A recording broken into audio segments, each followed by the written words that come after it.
পুরোটাই তো বললাম। এখন টাকার বস্তাটা আমাকে দে, আমি এখান থেকে চলে যাই। এই তো এবার থলের বিড়াল বেরিয়ে এলো।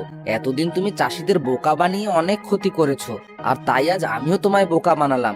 কই পুলিশ আঙ্কেল, আসুন, এবার আপনারা আপনাদের কাজ করুন। তখন পুলিশ সহ গ্রামবাসী সিঁড়ির নিচ থেকে বের হয়ে আসে আর ডাইনিকে গ্রেফতার করে।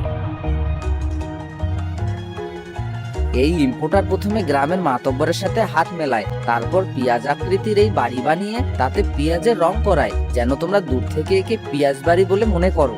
আর রাতারাতি এটাকে এখানে নিয়ে এসে সেট করে এবং এই বুড়িকে ডাইনি সাজিয়ে তোমাদের ভয় দেখায়। কিন্তু আমাদের ভয় দেখিয়ে ইম্পোর্টার আর মাতাব্বরের লাভ কি?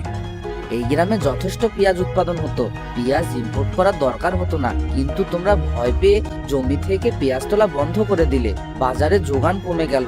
যোগান কমার কারণে দাম বেড়ে গেল।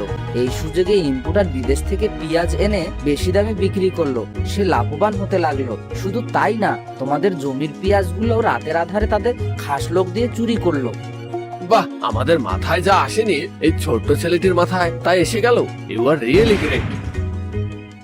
এরপর পুলিশ সেই ডাইনিকে এবং ইম্পোর্টার ও মাতব্বরকে গ্রেফতার করে।